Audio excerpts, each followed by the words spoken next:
விளக்கு திரிகள் நம் வாழ்வில் ஒளியேற்றுவதில் முக்கிய பங்கு வகிக்கின்றன. இது பல நூற்றாண்டுகளாக ஒளிக்கான தேடலில் விளக்கு மற்றும் எண்ணெயின் துணையிருந்து வருகிறது. விளக்கு திரிகள் பொதுவாக பருத்தியிலிருந்து தயாரிக்கப்படுகின்றன. பஞ்சு திரி, வாழைத்தண்டு திரி, தாமரைத்தண்டு திரி என பல்வேறு வகையான விளக்கு திரிகள் உள்ளன. பழமையான கிராம குளங்களில் இருந்து தாமரை தண்டுகள் கவனமாக அறுவடை செய்யப்பட்டு அழகான தாமரை திரிகள் செய்யப்படுகின்றன. மதுரை மாவட்டத்தில் உள்ள குருத்தூர் கிராமத்தின் பெண்கள் தங்கள் சொந்த கிராமத்தில் இருந்து சம்பாதிக்கும் பாதையில் மீனாட்சி அம்மன் தொழிற்குழு தொடங்கப்பட்டது.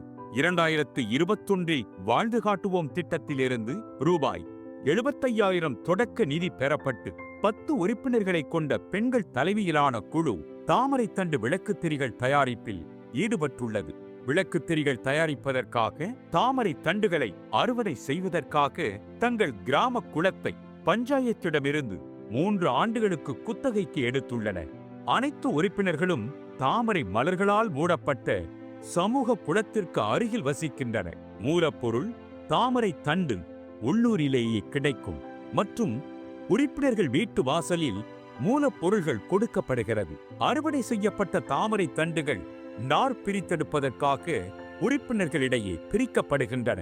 ஒரு பெண் தாமரை தண்டுகளிலிருந்து நார்களை பிரித்தெடுத்தார். பின்னர் அவர்கள் வீட்டில் திரிகளாக உருட்டுகிறார்கள்.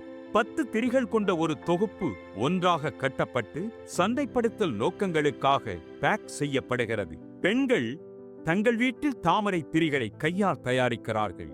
மூலப்பொருள் மக்கும் தன்மை உடையது மற்றும் உள்ளூரில் ஏராளமாக உள்ளது. பசுமை வீடு வாயுக்கள் உமிழ்வு மற்றும் ஆற்றல் பயன்பாடு இல்லை. 100 திரிகள் கொண்ட ஒரு கட்டு ரூபாய் 40.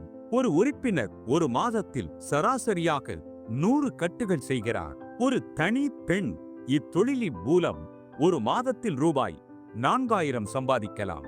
தாமரை திரிகள் மற்றும் தாமரை விதையிலிருந்து மதிப்பு கூட்டப்பட்ட பொருட்களில் திறன் மேம்பாடு மற்றும் பயிற்சியை நடத்த உறுப்பினர்கள் திட்டமிட்டுள்ளனர்.